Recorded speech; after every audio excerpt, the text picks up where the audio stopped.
pàkúté tá a dẹ fún àparò àgbélentí lọ́lọ́ mú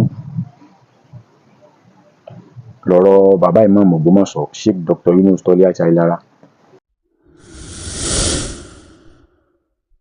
ẹ rí i pé ọ̀rọ̀ kan gba orí ẹ̀rọ ayélujára kan pé tí a sọ wípé àwọn kan ń lépa ẹ̀mí bàbá ìmáàmù.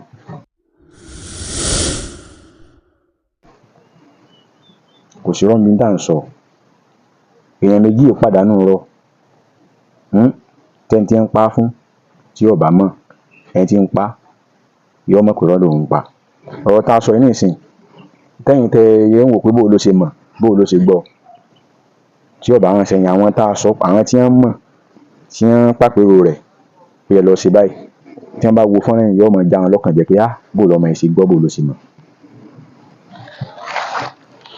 ẹ̀ẹ̀kejì ni wípé mo fẹ́ jẹ́ kẹ́ ẹ mọ̀ kan lórí ọ̀rọ̀ ìmáàmù kí n tó máa lọ ẹ kú ara fẹ́ra kù àní rírú ẹ̀ mọ́ o pẹ̀lú ògo lọ́wọ́ Ọlọ́run àwọn òfin aburú yọ ẹnì kankan o ṣùgbọ́n kó ní kálukú náà tún ṣe ọwọ́ rẹ̀ sí lórí ọmọ ọlọ́mọ gbogbo ẹ̀dá tó bá ti ní káwọn òbí olóbì kí wọ́n sunkún lórí ọmọ wọn òun ó sunkún lórí ọmọ rẹ̀ lábalábẹ́ kò jù bá ń lọ.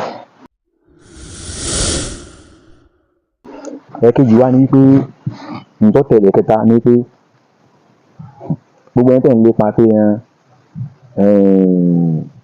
ẹ má wọ̀rí ẹ má ṣe yọnu ń mú okùn ẹ̀ lọ sínú ẹgbẹ́ kan. Dr. Yunus Toliat Ayélára ọkọ̀ jẹ́ tí ẹ máa mú okùn ẹ̀ lẹ́nu ẹgbẹ́ kẹ́ ẹ mú okùn ẹ̀ kókò nú ẹgbẹ́ kẹ́ ẹ mú lọ sáàrin aginjù kò sí ní tẹ́ fi ṣe. ọ̀rọ̀ Dr. Yunus Toliat Ayélára Ìmáàmù Ògbómọ̀ṣọ́ gbogbo ohun tẹ́ ẹ bá ń ṣe fún yọmọ dàbí òkú tá à ń sọ mọ́pẹ́ ni lọ́pọ̀ máa sọ mọ́ ni padà.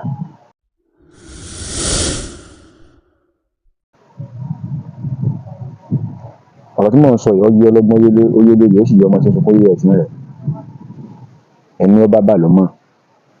àwọn tí ń ṣàdúrà fún Dr. Yunus táwọn gan ọ̀dà mọ̀ tí wọn ò fojú ní ẹrí ṣùgbọ́n àwọn ń wo Dr. Yunus lórí ẹ̀rọ agbágbé